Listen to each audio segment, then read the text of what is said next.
આજરોજ જામનગર મહાનગરપાલિકાના ઉપક્રમે અને એમના અધ્યક્ષસ્થાને 78 વિધાનસભામાં આદરણીય લોખંડી પુરુષ સરદાર વલ્લભભાઈ પટેલ સાહેબને 150મી વર્ષની એમની જન્મ જયંતિ નિમિત્તે એક ટ્રિબ્યુટ માર્ચ યુનિટી માર્ચનું આયોજન કરવામાં આવ્યું, જેમાં કોર્પોરેશન સાથે સાથે એરફોર્સની ત્રણેય પાંખ, એનસીસી કેડેટ,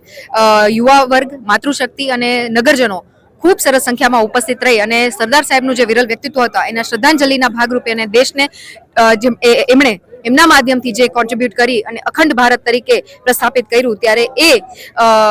દેશભક્તિને બિરદાવવા માટે થઈ અને ખૂબ સરસ સંખ્યામાં ઉપસ્થિત એક યુનિટી માર્ચનું આયોજન કરવામાં આવ્યું. તેમાં હું ખાસ આદરણીય પ્રધાનમંત્રી શ્રી નરેન્દ્રભાઈ મોદી સાહેબને ખૂબ હૃદયપૂર્વકનો ધન્યવાદ પાઠવું છું કે આ વિરલ વ્યક્તિને અને એમના વ્યક્તિત્વને જે પુનઃ ઉજાગર કરી, ચાહે સ્ટેચ્યુ ઓફ યુનિટીના માધ્યમથી હોય, ચાહે એમના 150મી જન્મ જયંતિને આ પ્રકારે એક ભારત શ્રેષ્ઠ ભારત અને આત્મનિર્ભર ભારતના માધ્યમથી સેલિબ્રેટ કરવાની વાત હોય, એકતાનગરના સ્થાપનાની વાત હોય, તો આ પ્રકલ્પોએ સરદાર સાહેબને પુનઃજીવંત બનાવી અને યુવા પેઢીમાં સતત એમના ગુણોને આપણે ચરિતાર્થ કરી અને માર્ગદર્શિત યુવા પેઢી થતી રહે એ પ્રકારનું આયોજન કર્યું છે. ત્યારે આદરણીય પ્રધાનમંત્રીશ્રીને પણ ખૂબ હૃદયપૂર્વકના અભિનંદન પાઠવું છું અને સાથે સાથે સમગ્ર નગરજનોને પણ હૃદયપૂર્વકની શુભકામનાઓ પાઠવું છું. Thank you.